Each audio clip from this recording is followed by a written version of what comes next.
시청자 여러분 안녕하십니까? 한 주간의 한인사회 주요 뉴스를 정리해드리는 KBN 뉴스 주간 브리핑입니다. 상무부가 2020 인구조사 설문에서 논란이 됐던 시민권 보유 여부 문항을 뺐다고 밝혔습니다. 연방대법원의 불허 판결을 수용하고 이미 질문지 인쇄에도 착수했다고 발표했는데요. 여기에 트럼프 대통령은 가짜뉴스라고 반박하고 시민권 문항 추가를 계속 추진하겠다고 밝혔습니다. 보도에 임동규 기자입니다. 인구조사 주무부처인 상무부의 윌버 로스 장관은 성명을 내고 시민권 여부를 묻는 문항이 없는 설문지를 인쇄하는 작업에 착수했다고 발표했습니다. 로스 장관은 그러나 시민권 질문 문항의 필요성에 대해 소신을 굽히진 않았습니다. 그는 대법원을 존중하지만 2020년 인구조사에서 시민권 보유 여부를 질문하려던 나의 결정에 대한 판결에는 동의하지 않는다며 내 초점은 완전하고 정확한 인구조사를 하는 것이라고 주장했습니다. 이 같은 소식이 전해지자 트럼프 대통령은 트위터를 통해 인구조사에 시민권 질문을 넣으려는 시도를 중단했다는 보도는 부정확하거나 달리 표현하자면 가짜뉴스라고 밝혔습니다.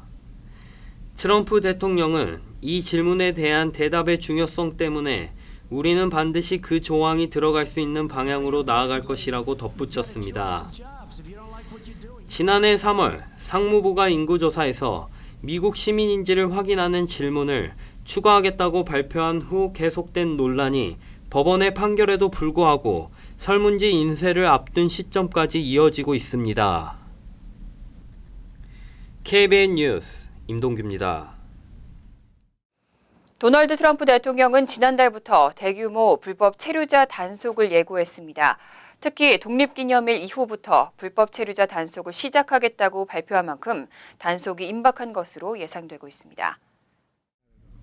트럼프 대통령이 일본 오사카에서 열린 G20 정상회담에서 특별한 일이 일어나지 않는 한 독립기념일 이후부터 대규모 불법 체류자 체포 추방을 시작하겠다고 밝혔다고 UPI 통신이 보도했습니다. 트럼프 대통령은 이민자들이 미국에 입국하는 것이 어렵다는 것을 깨달으면 입국을 하지 않을 것이라고 주장했습니다. 트럼프 대통령은 지난달 뉴욕 등 10개 이상 주에서 이민자를 체포 추방한다는 계획을 발표했었고 대규모 체포 작전이 시행되기 하루 전날 낸시 펠로시 연방 하원의장과 민주당원들의 요구에 단속을 2주 연장한 바 있습니다.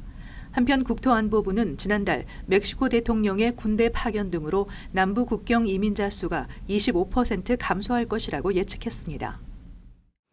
백악관 예산관리국이 투자이민 투자금 하한선을 최소 135만 달러로 대폭 상향 조정하는 방안에 최종 승인했습니다.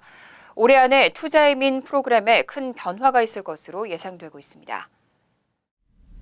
이민변호사협회는 백악관 예산관리국이 국토안보부가 제출한 투자이민 현대화 규칙 개정안을 최종 승인한 것으로 확인됐다고 밝혔습니다.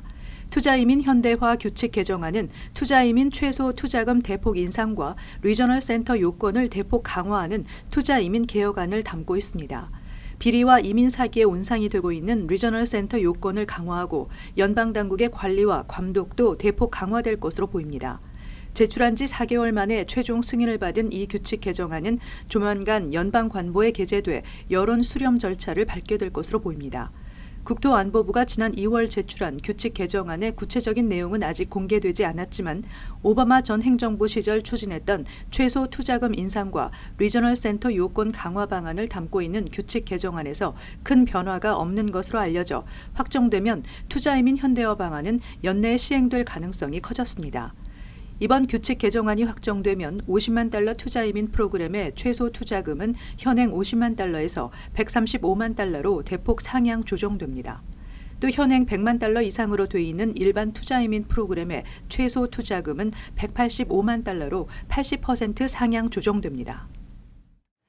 2020년 대선의 민주당 경선 판도가 급변하고 있습니다.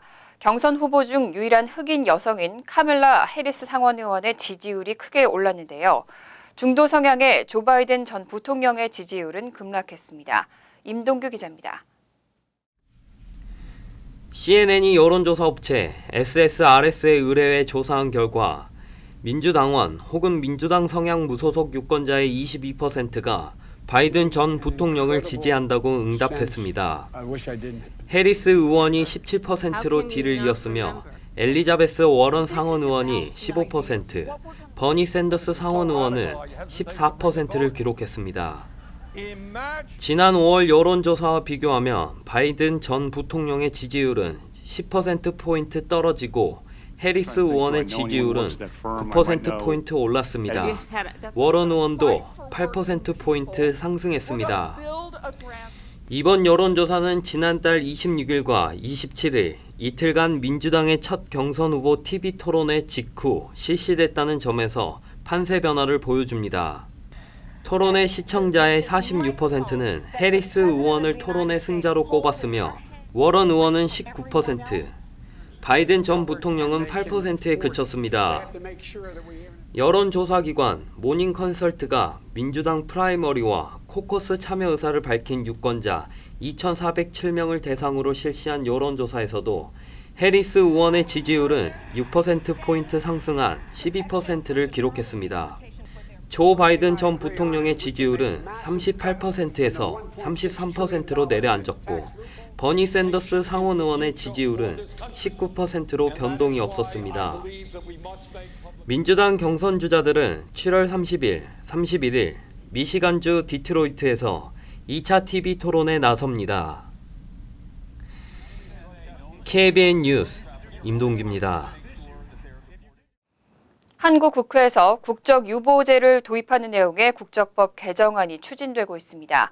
외국에서 17년 이상 거주한 선천적 복수 국적자들이 신고기한 내 한국 국적을 선택하지 않으면 자동으로 한국 국적을 상실하도록 하는 내용입니다. 자유한국당 강석호 의원 등 10명의 국회의원들이 미국 등 외국에서 17년 이상 거주한 선천적 복수 국적자들이 신고 기한 내 한국 국적을 선택하지 않으면 한국 국적을 자동 상실토록 하는 내용의 국적법 개정안을 공동 발의하고 본격 입법 절차에 착수했습니다. 개정안은 또 기간 내 한국 국적을 이탈하지 못했거나 기간 경과 후에 국적을 이탈해야 하는 불가피한 사유가 있는 선천적 복수 국적자들에 대해서는 국적심의위원회의 심의를 거쳐 국적 이탈의 허가를 할 수 있도록 하는 내용도 포함되어 있습니다. 현행 한국 국적법은 외국에서 태어나도 출생 당시 부모 중 한 명이 한국 국적일 경우 선천적 복수 국적자로 분류되며 일정 기간 내에 하나의 국적을 선택하는 국적 선택 의무를 부여하고 있습니다. 특히 남자의 경우 만 18세가 되는 해에 3월 31일까지 국적 이탈 신고를 하지 않으면 현역 병역 의무 대상자로 분류돼 만 36세까지 국적 이탈이 불가능해져 미군 입대나 미국 내 주요 공직 진출에 큰 장애가 되고 있다는 지적이 끊이지 않고 있습니다. 이 같은 개정안은 미주 현직 한인회장단 협의회가 지난해부터 국적법 개정 추진을 강력하게 요구한 데 따른 것으로 분석되고 있습니다. 한국 법무부도 지난해 전문가와 관계기관, 재외동포재단이 참여하는 국적제도 개선 자문 태스크포스를 발족하고 국적법 개선안을 논의하는 등 선천적 복수국적 피해자를 구제하기 위한 논의를 활발히 진행하고 있습니다. 앱과 온라인을 통한 빠른 무료 송금 서비스, 젤러의 이용자가 늘어나고 있습니다. 그런데 이 젤러를 이용한 사용자들의 피해 사례도 급증하고 있습니다. 체이스 은행과 뱅크 오브 아메리카 등 대형 은행들의 젤러를 이용한 퀵페이 서비스를 통해 수백 달러에서 만 달러에 가까운 금액이 체킹 어카운트에서 사라지는 피해 사례가 발생하고 있습니다. 젤러는 간편하고 신속하게 송금이 가능해 은행 이용자들의 대부분 이 서비스를 이용하고 있지만 이용되는 앱은 은행의 계좌와 연동돼 있어 사기범들이 어렵지 않게 돈을 빼가고 있어 피해 규모가 커지고 있다는 지적입니다. 사기범들은 자신들이 은행에 본인 인증 코드 요청을 받은 후 이 요청을 피해자에게 전달하고 다시 본인 인증 코드 번호를 피해자로부터 넘겨받는 수법을 사용하고 있습니다. 인증이 되면 피해자의 이름과 체킹 어카운트, 세이빙 어카운트 등 개인정보를 이용해 젤러에 접근할 수 있게 되며 피해자의 전화에 은행의 번호가 수신 번호로 뜨게끔 조작이 가능하기 때문에 피해자들은 속기 쉽다는 것입니다. 또 젤러 서비스 이용자가 아니더라도 은행이 젤러 서비스를 제공한다면 고객은 범행의 대상이 될 수 있습니다. 전문가들은 서비스가 간편한 앱과 온라인 서비스일수록 해킹의 위험도가 높다고 지적했습니다. 은행 관계자들은 직접 전화를 하는 경우가 거의 없으니 전화가 왔다고 해서 함부로 개인정보를 넘겨주지 말 것을 당부했습니다. 뉴욕 총영사관이 민주평화통일자문회의, 뉴욕 필라협의회 자문위원회 여성 청년 후보자를 추가로 모집하고 있습니다. 추가 공모는 오는 8일 오후 5시까지 진행됩니다. 뉴욕 총영사관은 민주평통자문위원 19기 후보자 추천을 진행했지만 뉴욕과 필라 지역 협의회에 배정된 여성과 청년위원의 숫자가 부족해 접수 기간을 연장해 추가 공모를 진행한다고 어제 밝혔습니다. 이번 19기 자문위원은 여성 40% 이상, 45세 이하 청년을 30% 이상 선출해야 합니다. 추천 대상은 만 19세 이상 재외동포로 민족의 통일 의지를 대변하고 민주적 평화 통일을 위한 과업 수행에 기여할 수 있는 사람으로 청년은 만 45세 이하로 1973년 9월 1일 이후 출생자입니다.